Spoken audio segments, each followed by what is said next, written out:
Hello friends, आई हूँ राजेश कुमार। मैं आपका इसी यूट्यूब चैनल पे स्वागत करता हूँ। दोस्तों, मैं चाहता हूँ कि आप इस चैनल को सब्सक्राइब करें और बेल आइकन जो है उसमें ऑल ज़रूर सेलेक्ट करें, ताकि जब भी मैं वीडियोस अपलोड करूँ तब भी आपको तुरंत मेरा नोटिफिकेशन मिले वीडियोस का।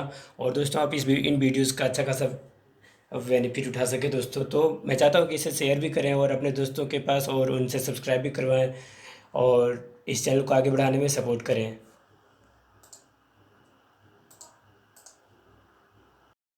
यस फ्रेंड्स, तो मैं आज लेकर आया हूँ क्लास 9 का इंग्लिश का बुक, जिस बुक का नाम है बिहाइव। और उसी बुक का जो हम लोग चैप्टर पढ़े थे दोस्तों पिछले बार, क्लास 9 का ही जो चैप्टर का नाम था द लिटिल गर्ल, उसी चैप्टर का एक पोएम है दोस्तों जो हम लोग पढ़ेंगे आज। बहुत ही खास पोएम है ये।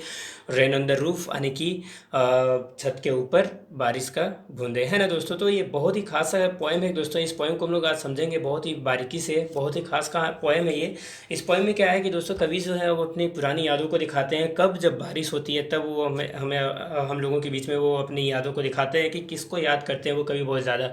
ठीक है, तो देखिए, when the sky is covered with dark clouds and it starts raining, यानी कि जब आसमान में पूरी तरह से एकदम काली बादलें छा जाती हैं और ठीक है बारिश स्टार्ट हो जाता है। Have you ever listen to the patter of the soft rain on the roof, क्या आपने कभी महसूस किया है छत के ऊपर एकदम वो एकदम पूरी सॉफ्ट सी एकदम नरम सी बारिश की बूंदें और अपने छत पर कभी महसूस किया है? ठीक है, what thoughts flash through your mind as you heard this melody of nature, आपके दिमाग में किस तरह की बातें जो है वो घूमती हैं जब इस तरह की प्राकृतिक की आवाज़ें आपके कानों तक पहुंचती हैं, खास करके बारिश की बूंदों का। तो read the poem to find out, ठीक है, what the poet dreamed of white, देखिए, while listening to the rain. ठीक है, तो चलिए इस पोएम को पढ़ते हैं, देखते हैं कि कवि क्या महसूस करते हैं, क्या सपने देखते हैं जब बारिश की बूंदे का आवाज़ उन्हें सुनाई पड़ता है। ठीक है दोस्तों, तो चलिए देखते हैं। देखिए क्या कहता है, when the humid shadows hover, यानी कि देखिए, when the humid shadows hover over all the starry spheres and the melancholy darkness gently weeps in rainy tears. देखिए दोस्तों क्या कहता है कि जब पूरी तरह से एकदम ह्यूमिड शैडोज होवर, यानी कि जब पूरी तरह से रात हो जाती है, पूरा अंधेरा हो जाती है।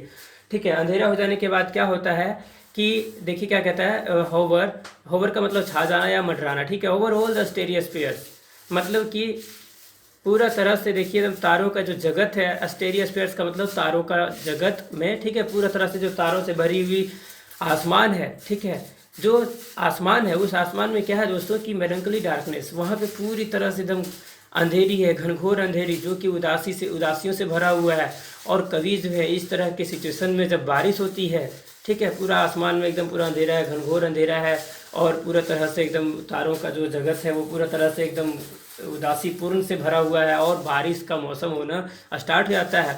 तो कवि जो है एकदम रोते हैं। किस तरह से रोते हैं? जिस तरह से बारिश की बूंदें, जैसे मानो आसमान रो रहा हो अपनी आंखों से, आसमान जो है बारिश की बूंदों की तरह वो अपने बारिश को धरती पर गिरा रहा है, यानी कि आँख की आंसू की तरह बहा रहा है, नीचे गिरा रहा है आंसू पानी को। उसी तरह से कवि जो है उनके भी आंखों से टप टप टप टप आंसू बरसते हैं, यानी कि वो भी इसी तरह रोते हैं। और देखिए जब रोते हैं तब क्या करते हैं, what a bliss to press the pillow, यानी कि उस समय कितना ज़्यादा आनंद आता है तकिया को पकड़ के दबाने का। और फिर कोटे चैम्बर बेड, यानी कि उसी रूम में, जिस रूम में हम हैं उस रूम में जो बेड है, उस बेड के ऊपर पड़े हुए जो तकिया है, उस तकिया को दबाना और रोना। और ठीक है, रोना यानी कि पूरा एकदम बहुत ही ज़्यादा अपसेट हो जाना, या सपनों को देख देख के एकदम परेशान होना, या पुरानी पुरानी बातों को याद करके परेशान होना। And the listening to the patter of the soft rain overhead, और कभी कहता है कि बेड के ऊपर पड़े रहना और तकिया को दबाना, और साथ में क्या है कि listening to the patter of the soft rain overhead, यानी कि अपने छत के ऊपर महसूस करना। ठीक है, किसको? तो लिसनिंग टू द पैटर, यानी कि ये बारिश की जो बूंदें हैं उसकी जो कड़कड़ या जो आवाज़ें होती हैं, है ना, टप टप टप टप जो टपक रही होती है, इस तरह की जो बूंदे की आवाज़ होती है, उस तरह की एकदम सॉफ्ट, यानी कि पूरा नरम सी आवाज़ों को सुन सुन के कवि जो है बहुत ही ज़्यादा खुश होते हैं। ठीक है दोस्तों, every tinkle of the singles, देखिए दोस्तों यहाँ पे एवरी टिंकल्स ऑफ द सिंगल्स, कवि जो है अपने भावनाओं को व्यक्त करेगा। ठीक है, देखिए क्या कहता है कि एवरी टिंकल ऑफ द, देखिए, on the shingles has an echo in the heart. देखिए कवि क्या कहता है कि जब वह बारिश की बूंदों की आवाज़ों को सुनता है, ठीक है, तो कवि कहता है कि सिंगल्स का मतलब देखिए क्या होता है। सिंगल्स का मतलब होता है एक, देखिए यहाँ पे लिखे हुए हैं, आप इसे नोट कर ले दोस्तों। ठीक है, बहुत ही काम आएगा याद करने में।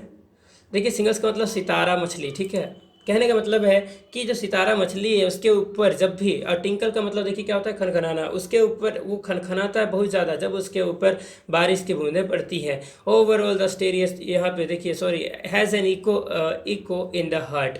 और इसी तरह की जो आवाज़ें होती हैं उस तरह की सितार मछली पर, ठीक है, सितारा मछली पर उसी तरह की आवाज़ें जो है मेरे हार्ट में भी हैं, दिल पे ही आती हैं। And A thousand dreamy fancies, और मेरे दिमाग में बहुत सारी, ठीक है, हजारों हजार तरह के सपने आते हैं, ठीक है, इन टू बिजी बिंग स्टार्ट, यानी कि बहुत ज़्यादा उन सपनों में हम पूरी तरह से बिजी हो जाते हैं। एंड ए थाउजेंड रिकलेक्शंस, और बहुत सारी बातें ऐसी हैं जो याद आती हैं, बहुत सारी कल्पनाएं आती हैं, ठीक है। वेव देयर एयर, देखिए, threads into woof as I listen to the patter of the rain upon the roof.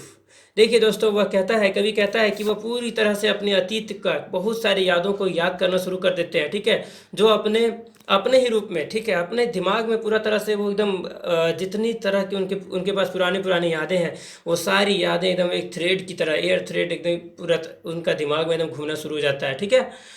अब देखिए क्या होता है दोस्तों, now in the memory comes my mother, और जब इस तरह का सिचुएशन रहता है, जब बारिश की बूंदें इस तरह से हो रही होती हैं, तब उनके दिमाग में बहुत सारी यादों के आ जाने के बाद एक बहुत ही खास सा याद आता है, और वो याद क्या रहता है, उनकी माँ का, ठीक है। Now in memory comes my mother, यानी कि अब जो है याद में कौन आती है, माँ आती है। As she use in years ago agone, देखिए क्या कहता है कि जैसे उन्होंने अपने पिछले चरण में बताया था कवि ने, ठीक है, कि बारिश अतीत की यादें लाती है। वो बताया था ना, कभी बताया था पहले ही कि बारिश जो होती है, ठीक है, ये खास करके क्या करती है, हमारी जो बीता हुआ जो कल होता है, अतीत होता है, वो क्या होता है कि हमें बारिश में बहुत याद आता है, ठीक है। इस बारिश में कितना बढ़िया सा मौसम, हम कितना बढ़िया सा लाइफ जिए थे। तो दोस्तों, इस बारिश के साथ सच में हर किसी इंसान का एक अपना खास याद जुड़ा हुआ रहता है। जो याद क्या है दोस्तों, कि उन्हें बहुत ज़्यादा खुशी देता है, बहुत ज़्यादा आनंद देता है, ठीक है, हर किसी के साथ ऐसा होता है। तो कवि को भी एकदम बहुत ही अच्छा महसूस होता है, उनको अभी जो है अपनी माँ का याद आता है। As used in the years agone to regard the darling dreamers. देखिए दोस्तों, क्या कहता है कि वह अपने व्यतीत में क्या बताता है, अपनी पुरानी यादों में क्या है कि उनकी माँ का याद आता है, जिस याद में वह खुद को पाते हैं कि उनका माँ जो है उनसे कितना प्यार करती थी, ठीक है। और देखिए दोस्तों क्या है,